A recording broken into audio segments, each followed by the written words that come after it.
আমরা পেয়ারার পাশাপাশি মাল্টা চাষেও বেশ সুখ্যাতি অর্জন করেছে পিরোজপুর।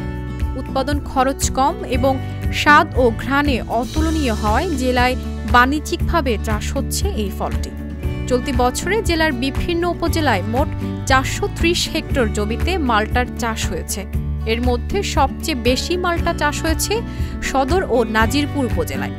গত বছর মোট ৬,১০০ মেট্রিক টন মাল্টা উৎপাদন হয়েছে। বাংলাদেশে মাল্টা চাষ আগে নামও শুনি নেই এবং আমি অনেক কষ্ট করে খোঁজ করতে করতে এই মাল্টা চাষ বাংলাদেশে আমার জানা মতে আমি প্রথম চাষি।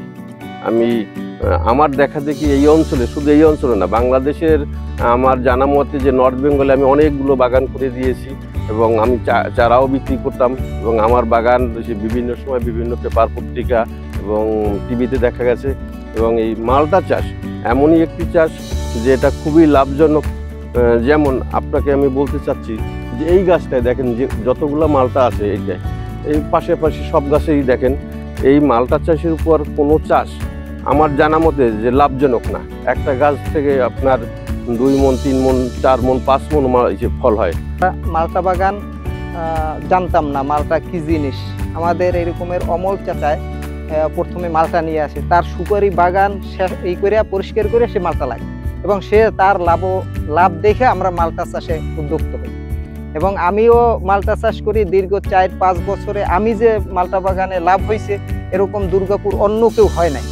হ্যাঁ, তো আমাদের একটু সমস্যা হয়েছে, যেটা হয়েছে যে মাল্টা বাগান করতে হইলে একটু জায়গা উঁচু লাগে, আমাদের এলাকার নিচু অঞ্চল, এই জন্যে বেশ কিছু খরচ হয়। আমার মাছের ঘের, মুরগির ফার্ম আছে এবং পাশাপাশি আমি মাল্টা চাষ করি। এবছর আমার 10 কাঠা জায়গায় 100 মাল্টা গাছ আছে। মোটামুটি ফল ভালো হয়েছে, বাজার দর ভালো পাইলে আশা করা যায় আমার 50টা গাছ, 100 গাছে 50,000 টাকা মতো লাভ থাকবে।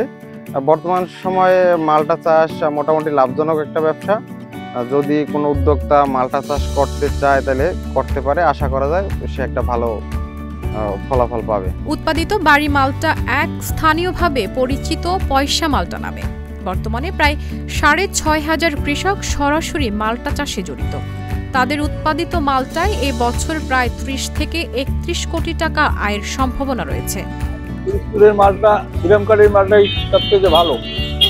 তো মাল্টা আমরা ওই খাদ্য হিসাবে কিনি, আবার মন হিসাবেও কিনি, কিনে আমি আর পাইকারি বিক্রি করে খুচরা বিক্রি করি। মনে করেন মন হিসাবে 2,000 টাকা মন কিনলে 70 টাকা কেজি বেশি। আবার মনে করেন যদি খাদ্য হিসাবে কিনি তাহলে গাছ হিসেবে করি কত গাছ হবে এই হিসাবে আর কিনি। যেমন তাদের মনে করেন একটা বাগান 2 লাখ টাকা হয়, 1.5 লাখ টাকা হয়, 3 লাখ টাকা গাছ বুঝবে আর কি। চাহিদা খুব ভালো, মালটা ঢাকায়ও যায়। এবছর ফলন আগের চেয়ে ভালো। এবছর এখন পর্যন্ত 2টা বাগান কথাবার্তা হয়েছে, কেনা হয় না আর কি। পিরোজপুর জেলার ব্র্যান্ড ফসল মাল্টা। মাল্টার আবাদ সম্প্রসারণে কৃষি বিভাগ কাজ করে যাচ্ছে। এবছর 430 হেক্টর জমিতে মাল্টার আবাদ হয়েছে। উৎপাদনের লক্ষ্যমাত্রা ধরা হয়েছে 6,200 মেট্রিক টন। ধারণা করা হচ্ছে প্রায় 30 কোটি টাকার মাল্টা এবছর বিক্রি হবে। পিরোজপুরের ব্র্যান্ড ফসল মাল্টা এবং এই মাল্টার আবাদ দিন কৃষি বিভাগ সম্প্রসারণে ভূমিকা রেখে যাচ্ছে। আমাদের এবছর 430 হেক্টর জমিতে মাল্টার আবাদ হয়েছে এবং আমরা উৎপাদনের লক্ষ্যমাত্রা ধরেছি 6,200 মেট্রিক টন। আশা করা যায় সেই টার্গেটে আমরা উন্নতি হতে পারবো। কৃষক যথেষ্ট এই মাল্টা উৎপাদনের সাথে সম্পৃক্ত এবং এবছর আমরা ধারণা করছি যে এবার প্রায় 30 কোটি টাকার মাল্টা এখান থেকে বিক্রি হবে। যেহেতু মাল্টা একটি ব্র্যান্ড ফসল এবং পিরোজপুরের আমরাই প্রথম শুরু করেছি, যে মাল্টার হারভেস্টিং টাইমটা আমরা নির্ধারণ করে দিয়েছি আম ফসলের মতো। এখন থেকে মাল্টা যেহেতু সেপ্টেম্বরের মাঝামাঝি সময় থেকে তার পরিপক্কতা শুরু হয় এবং এটা নভেম্বর পর্যন্ত চলতে থাকে। এর পূর্বে যদি মাল্টা আহরণ করা হয় তাহলে তার রস, স্বাদ, গন্ধ এবং পুষ্টিগুণ বজায় থাকে না।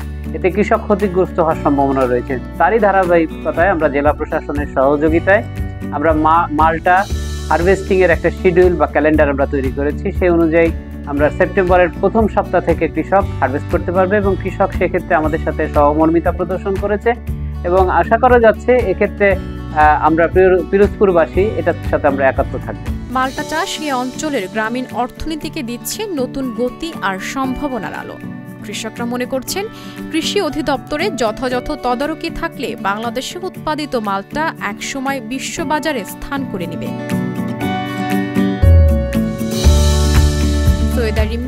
Channel S news desk.